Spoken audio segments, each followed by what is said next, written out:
Calvia Peterson. I've been practicing real estate a little close to 3 years, and I'm the productivity coach and assistant manager here at the office. And my goal here, guys, with fair housing is simply to make sure that you have the ability to describe the Fair Housing Acts. I want you to be able to list and identify those protected classes that are protected under the Fair Housing Acts. And then I want you to also be able to understand how the Fair Housing Acts are enforced. And so before we get into all the different Fair Housing Acts, let's kind of have a conversation about the political climate of the fair housing industry. So how do you think, what do you think is going on with the fair housing market right now? Tammy, you want to take? Well, what I observed in the rental market, I feel that sometimes when there's multiple people looking for property for rentals, they will choose people without children. Wow, okay. And they will put them at the bottom of the list and give another excuse, and I've seen that several times.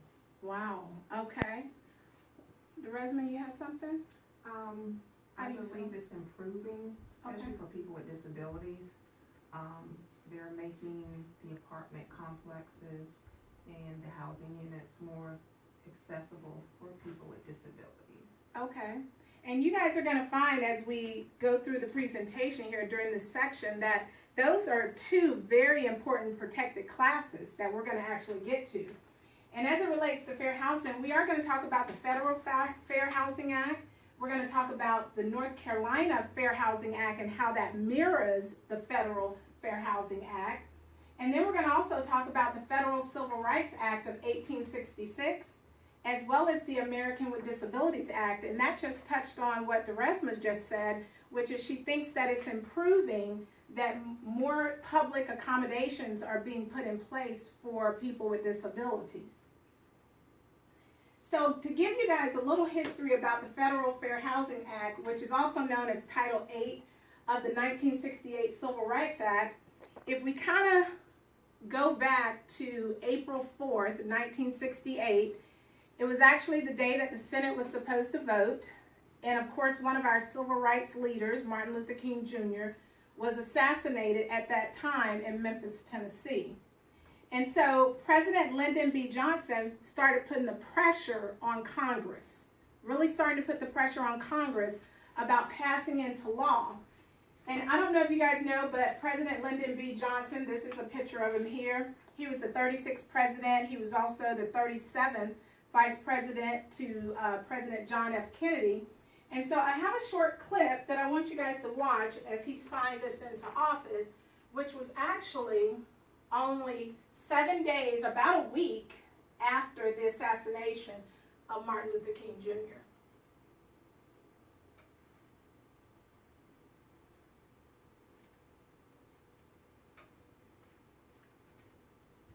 It'll have sound in just a second. That's him signing it into office, April 11th, 1968. On an April afternoon in the year 1966, I asked a distinguished group of citizens that were interested in human rights to meet me in the cabinet room in the White House. In their presence that afternoon, I signed a message to the Congress. That message called for the enactment, and I quote, of the first effective federal law against discrimination in the sale and the rental of housing in the United States of America. Few in the nation, and the record will show that very few in that room that afternoon, believed that fair housing would in our time become the unchallenged law of this land. And now, at long last, this afternoon, its day has come. Now with this bill, the voice of justice speaks again. It proclaims that fair housing for all human beings who live in this country is now a part of the American way of life. Wow. many of you have seen that video before? No? Wow. So as he signed this into law in 1968, of course, several years after that, they amended those laws, right? And of course, the original law actually only protected 4 classes, which was race, color, religion, and national origin. But from 1968 to 1988, several other protected classes were added. The first one being familial status. So when you see familial status, what do you think of? Does this include pregnant women? Actually, familial status does. It's actually the presence of children. That is the most protected class. The first protected class here is the presence of children, and that does include pregnant women. And more specifically, this is children 18 years or younger that live with either a parent or legal guardian. Race, of course, race would simply be how you were born, right? Individual born into or affiliated with all their life, that's your race. Sex would be the gender, right? That's female or male. Handicap, and you'll see where it says reasonable request of a tenant. We'll talk about that in just a second as DeResma actually picked that up. But that's any physical or mental handicap that can alter the alteration. What if a client has HIV?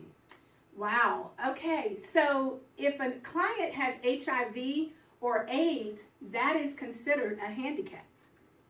That is considered a handicap, and they are protected under this class. Good question. Color, that's simply the color of their skin. Religion, that is, of course, your spiritual belief. And then national origin. So let's do a little pop quiz, all right, and do a little scenario. So I'll hand it to you. And how many of you like Jeopardy? Yes? All right. So you have before you a red and you have a green card right beside you, just to give you a little practice. And the red stands for, as she reads the scenario, are you in violation or not in violation? So, Carol, go ahead and read the scenario. DeResma owns an apartment building and has an elderly tenant named Tammy. Tammy is terminally ill.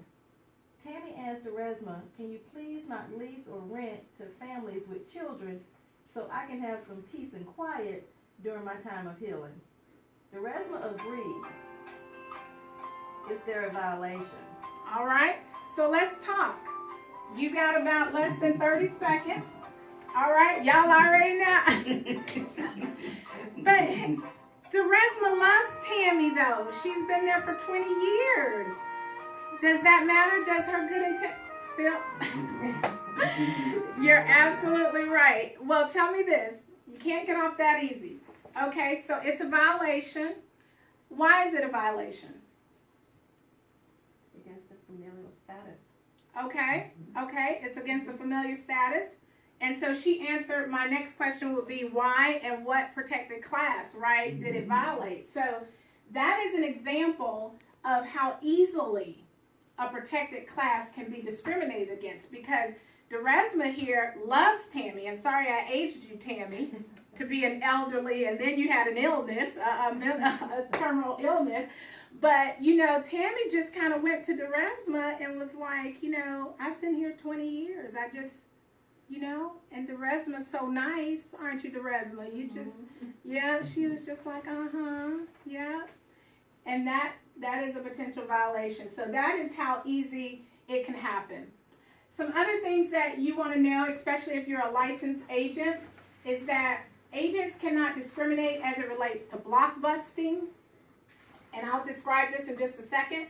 As it relates to blockbusting, steering, discriminatory advertisement, broad media or niche advertising. They can't refuse to rent, sell, or negotiate on different terms as it relates to the protected classes.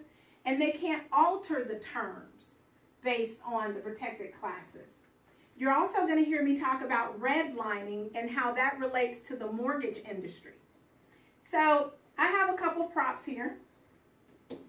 So let's talk about blockbusting, okay? So I'm gonna come over to the resume. Okay, so blockbusting is, you know they're coming. Okay, this protected class, they coming into the neighborhood. And look, I'm gonna induce fear in you, okay? And I think you need to get out. So let me go ahead and list your home. Okay? Because I think you need to get out. Okay?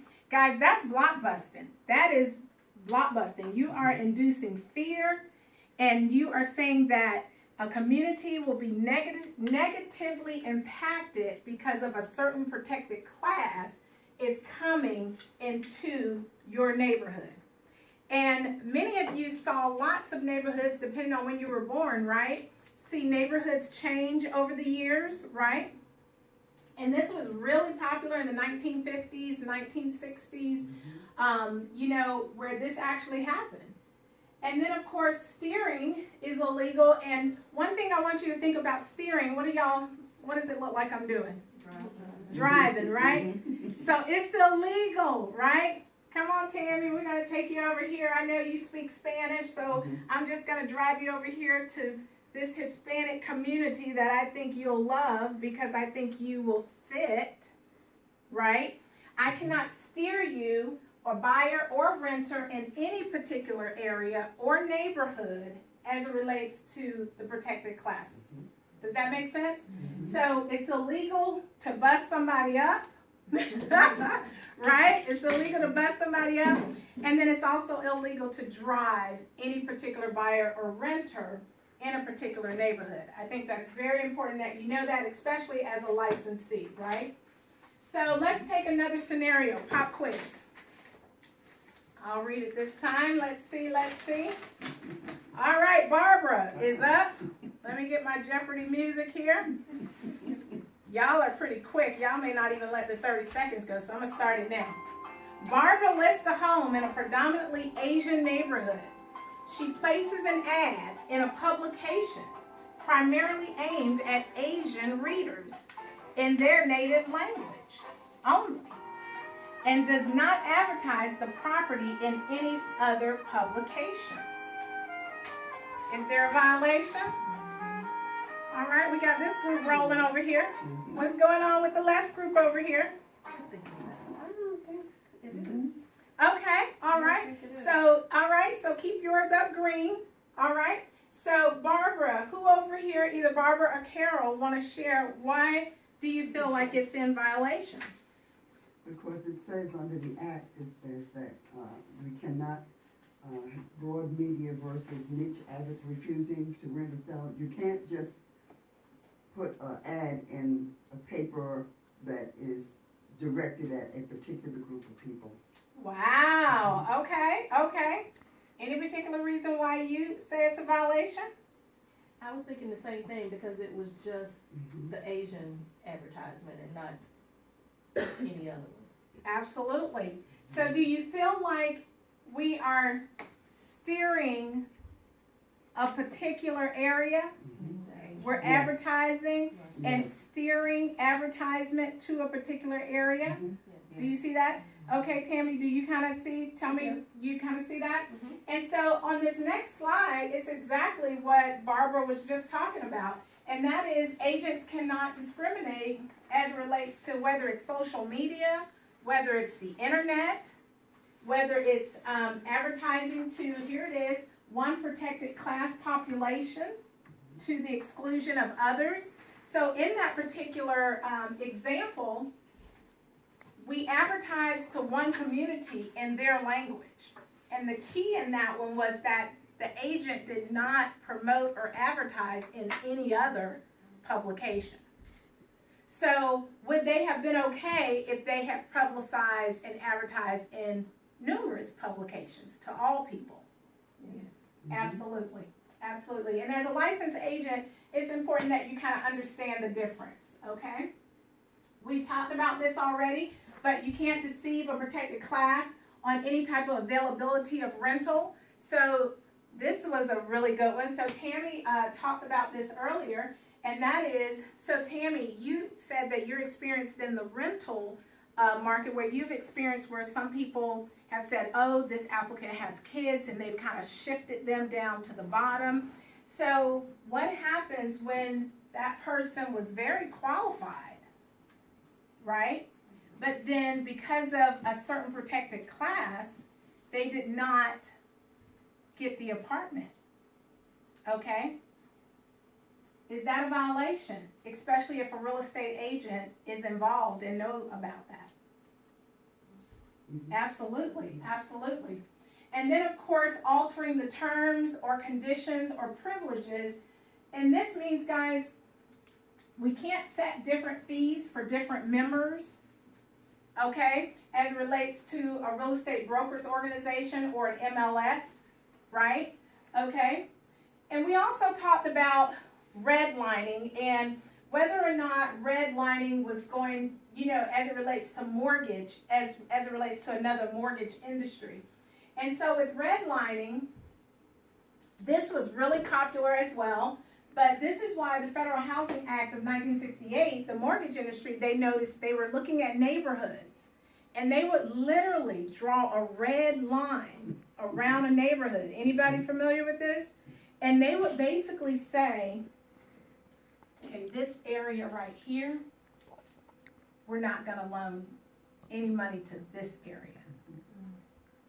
That's illegal. That's illegal. And so that's initially what redlining is all about. It's an illegal practice where lenders deny loans based on the location of the house and literally draw a red line around a certain area. So just know that lenders cannot decide who and who does not receive funds based on those 7 protected classes. And what are those 7 protected classes again, guys? Fresh corn, yep. So fresh corn is I love that. Fresh corn is a very easy way to remember. So we've got familial status, right? Race, sex, which is gender, male or female, handicap, color, religion, And national origin. and national origin. So remembering those 7 protected classes, that relates not only to the sale and rental, but that also relates to lenders as well. So what about more mature people is what I say. More mature people. These would be my 50 plus people. How do communities get away with, hey, we don't want kids here. We just want for seniors only. How does that happen? Anybody know? Has anybody seen any of these communities? Okay. How do you think they get away with that? You're only allowed 80%. 20% has to be, after 80% is full, the other 20% has to be the public, the general public. Okay. So what she's speaking on is actually there's two different stipulations. You have the 55 plus community, right? And then you have what's called the 62 plus community. So if it's a 55 plus community, here it is, exactly what Tammy says, you can advertise for seniors only, okay, for the 55 plus community, but that's only if 80%, as Tammy was just saying, of the homes, right, have a resident that lives in the home that is 55 years or older, okay? But then there's also the 62 or over. Okay? And the 62 and over says that, hey, we can advertise also for seniors only. But in that instance, 100% of the residents must be 62 or older. So you're protected as a baby, but then you're on your own when you get more mature, right? You're more mature, okay? So that's kind of how housing for older persons work as it relates to that protection. So this is just to kind of drive some conversation. This is a business card. It says Axford Real Estate and Property Management Group, born here, raised here, work here. Just wanna get your perception. I think that it might discriminate against, people of different national origins. Okay, why do you feel that? Because it says, their stipulation is that they're saying, we're born here, we're raised here, and we work here, or we have a right to work here. So if I saw that business card, I might think, these people are not open to people who were not born here. Wow. Okay. And we're not saying it's right or wrong, I'm just wanting to get your perception, because perception, of course, is everything, right? Who else has a perception? Well, as somebody who's recently moved to the area, I could say, just because you were born here and raised here doesn't mean that I cannot give you the same quality professional care than somebody that was born and raised here. Okay. And this is how complaints happen. A lot of times it's based on your perception. Do you feel like you're being discriminated against? Especially real estate and property management. That's real important, how we promote ourselves, how we market ourselves, right? Not leaving any room for any error, right? As it relates to the Federal Housing Act of 1968, there's also, guys, some exceptions to the rule as it relates to 1968. And how many of you know any of those exceptions right off? One of them is with college, right? You can discriminate with college kids, with age. No, the ones that I'm talking about, there's 4 specifically that are related to the Federal Housing Act of 1968. One has to do with FSBOs. Well, they can discriminate. They can, if they're selling their own home. Right, so one of the exemptions, and please know, I don't have any tape, but I'm just gonna walk around with this sign right here, hung around my neck. If you're a licensed agent, none of this applies to you, okay? Because we have no exceptions as licensed real estate agents ever, okay? No exemptions, no exceptions to discriminate ever. But one of the exemptions that we were just mentioning, which is with FSBOs, is that actually, as long as they do not own a home at least 3 or less, they can own 3 or less single-family homes, and they can only sell 1 every 2 years, then they are exempt under the Federal Fair Housing Act of 1968, okay? Another one would be, let's say I owned, it can be a triplex, it can be a quadra complex, which is 4, and let's say I live in A, okay? If I live, which means I'm owner occupied in A, can I discriminate and say who I want to live in B, C, and D? Yes. Yes, I can, Owner under occupied. the Federal Fair Housing Act of 1968. Also, religious organizations without a real estate agent. Notice, anybody see anything in common? See my sign? Just gonna walk proudly. Yeah, you're a broker. This does not apply to you, right? Religious organizations without a real estate broker. And then also private clubs that are not commercial. They're not operating commercially. And they're not open to the public may actually be part of this exemption as well. So just know private clubs not open to the public may restrict the rental or occupancy as long as they're not operating commercially. But a real estate agent, finish it for me. Cannot discriminate, no matter what. No exceptions, no exceptions, right? No exceptions. So I've got another scenario. Here we go. If a real estate broker undertakes the practice of showing homes in certain neighborhoods only to persons of a particular race or color, is this a federal housing concern?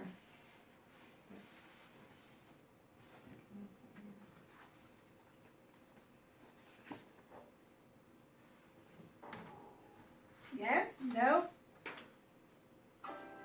Yes. Yes. Y'all all go. I'm waiting on one more. Oh, wait now, I gotta make sure. Oh, okay. All right, so defend your answer. Tell me, why is it a violation? Who hasn't, Carol, why is it a violation? Well, because it's only to a particular race or color, so actually it's two violations, because race and color are both, protected under the Federal Housing Act. Yeah, absolutely. So not only is it a violation, but that's two violations, right? Under race and or color, okay? And that's absolutely correct. And then guys also know that these violations don't just go in vain. There are penalties associated with these particular violations. And if you'll look at your next slide, you know, it's important that you know how the Fair Housing Act is enforced, and of course also what penalties there is, right, as it relates to the Fair Housing Act. So one of the penalties that you should know is, number one, it's a criminal penalty, and your first offense can be up to how much? $10,000, right? With your second offense being up to $25,000, and your third offense up to $50,000. But as a licensee, guys, this is why it's so important. As a licensee, for you to be educated on this, licensees could lose their license. They could absolutely lose their license. But just know that the Federal Fair Housing Act is administered by the Office of Fair Housing and Equal Opportunity, as well as the Department of Housing and Urban Development, which is also known as HUD, and most people know that. And if you are wanting to file a complaint, the one thing that I want you to know is that you want to make sure that you file a complaint within the year, okay, within the year. And that's important that you know that. Now, in North Carolina, this thing is so sensitive, one thing I want you to know that in the state of North Carolina, you can, of course, file your complaint to HUD, okay? But then they're going to refer it to the North Carolina Human Relations Commission, okay? And that is because North Carolina has sort of like a mirroring state law or fair housing law that mirrors the federal law, okay? Now, who has seen this particular poster before? Where have you seen it? The real estate office. Real estate offices? Rental offices. Rental offices? It's also in a lot of the documents and contracts. It's in the documents and contracts. It's also, did you guys know that it also should be in every mortgage office? Anything to do with residential real estate, okay, your real estate brokerage, your mortgage, your rental. And also, if this is not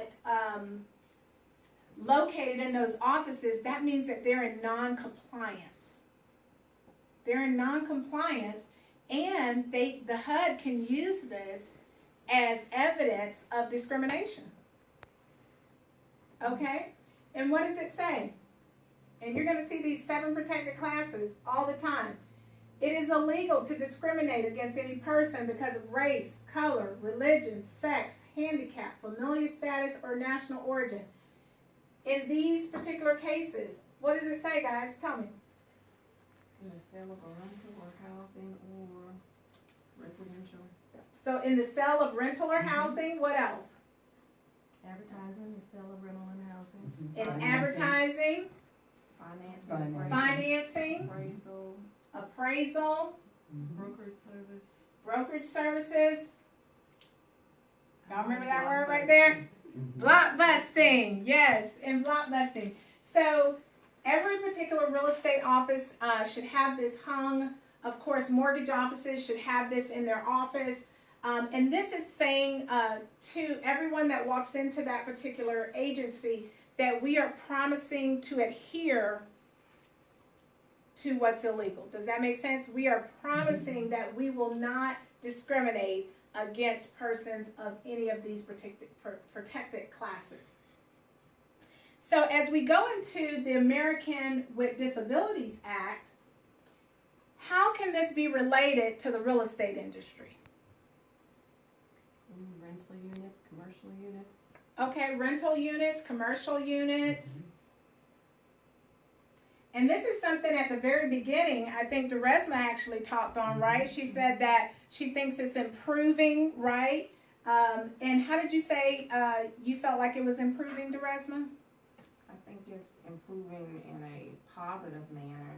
I think people the housing, the rental units are more open to making sure that these residents have access. Okay. In the apartment, especially getting out of the car into the apartment. And one of the things is that, you know, all buildings, as it says, must allow access, but also must make reasonable accommodations, Right. right? Make reasonable accommodations so everyone can have like equal enjoyable. Yes, Carol? Now, what does reasonable accommodations mean? Okay, that's a great question. So in your packet, let's turn to, actually, let's see. In your book, page 450, I believe it is. If you look at paragraph 2, Carol, read that to us, where it's talking about Title I of the American with Disability Act. Okay, which book again? This one? Uh-huh, this one right here. That's the last one. And it's page 450, everyone, so it's gonna be in this one right here. Okay. Okay, and read, it's the second paragraph, it actually right there talks about reasonable accommodation. Go ahead and read that to us. Okay. Title I of the ADA requires that employers, including real estate brokers, make reasonable accommodations that enable an individual with a disability to perform essential job functions.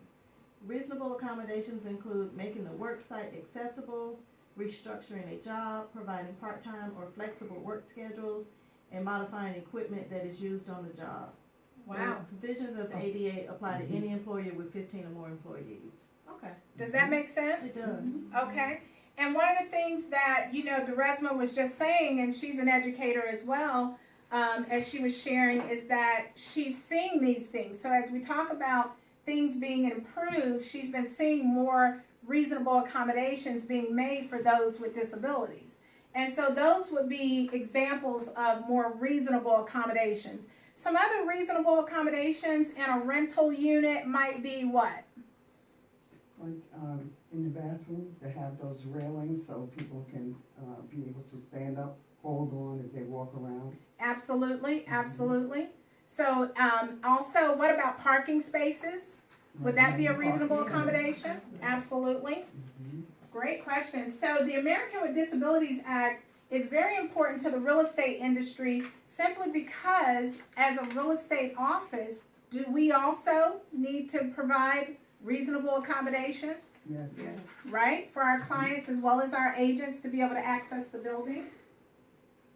As it relates to the North Carolina Fair Housing Act, as I